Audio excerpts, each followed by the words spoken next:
رات کو جب میرے چھوٹے بہن بھائی سو جاتے تو چچا مجھے اٹھا کر اپنے پاس اپنی چارپائی پر سلا لیتے تھے۔ وہ جو کچھ بھی کرتے مجھے اس کی بالکل سمجھ نہیں آتی تھی، کیونکہ میں گہری نیند میں ہوتی تھی۔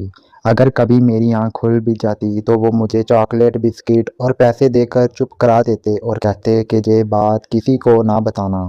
اگر وہ مجھے کچھ نہ بھی کہتے تب بھی میں نے کسی سے کچھ نہیں کہنا تھا، کیونکہ مجھے اندازہ ہی نہیں تھا کہ میرے ساتھ کیا ہو رہا ہے۔ میں چوتھی جماعت میں پڑھتی تھی۔ اتنی چھوٹی عمر میں ایک بچی کو بھلا کس چیز کی سمجھ ہوتی ہے؟ یوں ہی وقت گزرتا گیا اور میں بڑی ہو گئی۔ اسی طرح کا ایک اور واقعہ میرے ساتھ اس وقت پیش آیا جب میری عمر مشکل سے 7 سال ہوگی۔ والد صاحب کے ایک دوست ہمارے گھر آئے۔ ہمارا گھر صرف 2 کمروں کا تھا۔ اس کے باوجود ابا نے انہیں اپنے پاس روک لیا۔ اس شخص کا نام نعیم احمد تھا، لیکن ابا اسے نیمو کہتے تھے۔ جب امی نے اس کے بارے میں پوچھا تو ابا نے بتایا کہ وہ ان کے بچپن کا دوست ہے اور آج کل پریشان ہے کیونکہ اس کے پاس رہنے کو کوئی جگہ نہیں ہے۔ ابا نے کہا، ہمارا بھائیوں جیسا تعلق ہے، اس لیے میں اسے منع نہیں کر سکا۔ امی نے کہا، آپ نے بالکل ٹھیک کیا، لیکن رات کو یہ سوئے گا کہاں؟ ابا نے جواب دیا، یہ بچوں والے کمرے میں سو جائے گا، ابھی سردیاں ہیں، ورنہ میں اسے چھت پر سلا دیتا۔ امی نے یہ سن کر کوئی بحث نہیں کی اور خاموش ہو گئیں، کیونکہ وہ ابا کی بات کے آگے زیادہ بولتی نہیں تھیں۔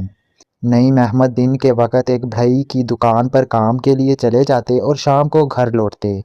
وہ جب بھی آتے تو ہمارے لیے کچھ نہ کچھ ضرور لاتے، جیسے کبھی تازے پھل تو کبھی ناشتے کے لیے انڈے اور ڈبل روٹی۔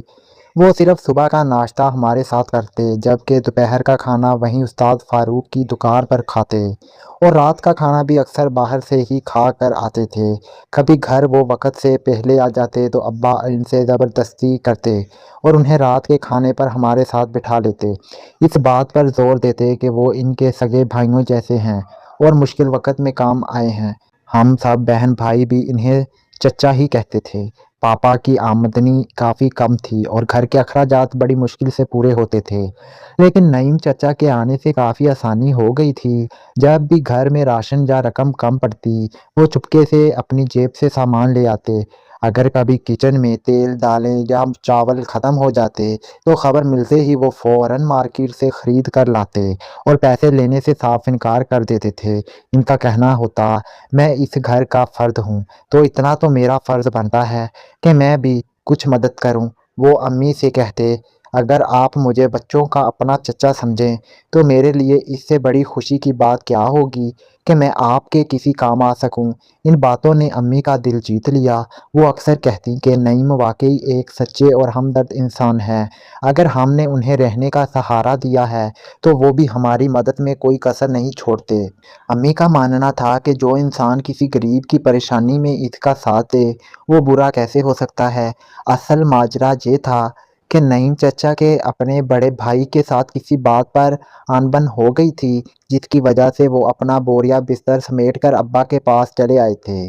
وہ اب کسی صورت واپس اپنے بھائی کے گھر رہنے پر تیار نہیں تھے۔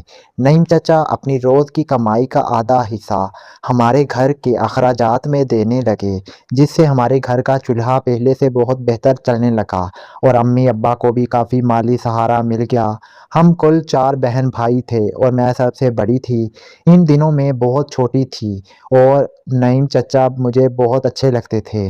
وہ جب بھی پانی مانگتے یا کوئی چھوٹا موٹا کام کہتے میں فوراً بھاگ کر کر دیتی۔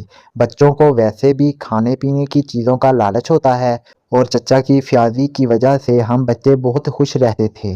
وہ تقریباً روزانہ ہی ہمارے لیے بسکٹ، ٹافیاں اور طرح طرح کی چٹپٹی چیزیں لاتے تھے جو ہم بچوں کو بہت پسند تھیں۔ امی کو بھی ان کے اس رویے پر کوئی اعتراض نہیں ہوتا تھا، کیونکہ وہ انہیں اب اپنے گھر کے فرد کی طرح ہی سمجھنے لگی۔ ہمارے 2 کمروں کے گھر میں امی اور ابا ایک کمرے میں سوتے تھے، جبکہ ہم سارے بچے دوسرے کمرے میں نیچے زمین پر بستر لگا کر سو جاتے۔ اسی کمرے میں ایک چارپائی رکھی تھی جو نعیم چچا کے سونے کے لیے تھی۔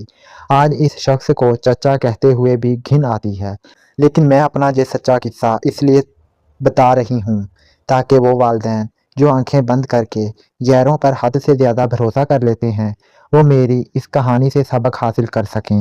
یہ ایک کڑوی سچائی ہے کہ دنیا میں کوئی کسی کا سگا نہیں ہوتا۔ رشتہ دار تو خیر غیر بنتے ہی ہیں، لیکن غیر کبھی اپنے نہیں ہو سکتے۔ انسان کو اکثر دھوکہ بھی وہیں سے ملتا ہے جہاں وہ سب سے زیادہ اعتبار کرتا ہے۔